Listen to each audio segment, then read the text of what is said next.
இந்த நருட்டோல அக்காட்ஸ்கி கேங்கில் இருக்கக்கூடிய top 10 powerful மெம்பர்ஸை தான் பார்க்க போகிறோம்.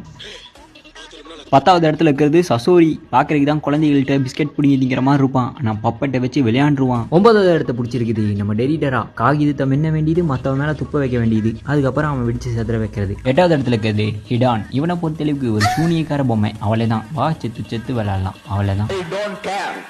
7வது இடத்துல இருக்கிறது நம்ம ககுசு. இவனை பொறுத்தளவுக்கு மற்றவங்களை கொல்ல வேண்டியது, அவங்களோட இதயத்தை எடுத்து தனக்குள்ளே பொருத்திப்பான், அவ்வளோதான். ஆனால் லவுடு மற்றவங்கள மாதிரி கிடையாது, பணத்துக்காக என்ன வேணா செய்வான். 6வது இடத்துல பார்க்க போகிறது நம்மளோட கிசாமி. இவனை பற்றி தனியாக சொல்லணும்னு அவசியம் இல்லை, 11 நிஞ்சா ஸ்குவாட் மேலே இவனு ஒருத்தன். 5வது இடத்துல இருக்கிறது நம்ம கோனான். இவங்களை பற்றி தனியாக சொல்லணும்னு அவசியம் இல்லை, வாய் மட்டும் விட்டீங்க பேப்பரில் சுருட்டி வீட்டுக்கு பார்சல் தான். 4வது இடத்துல பிடிச்சிருக்குது நம்ம பிளாக் ஜிட்ஸு. பார்க்கறதுக்கு நேற்று போட்ட எருமசானியாக இருந்துட்டு என்னென்ன வேலை பண்ணியிருக்கும் தெரியுமா இது. ஆனால் லவுடு அவங்களோட முதலாளி அம்மாவை காப்பாற்றுறதுக்கு தான் இத்தனை பாடுபட்டிருக்கும். இன்னும் 3 பேர் இருக்காங்க, அது யார் யாருன்னு கமெண்ட்டில் சொல்லிட்டு போயிருங்க. டாட்டா.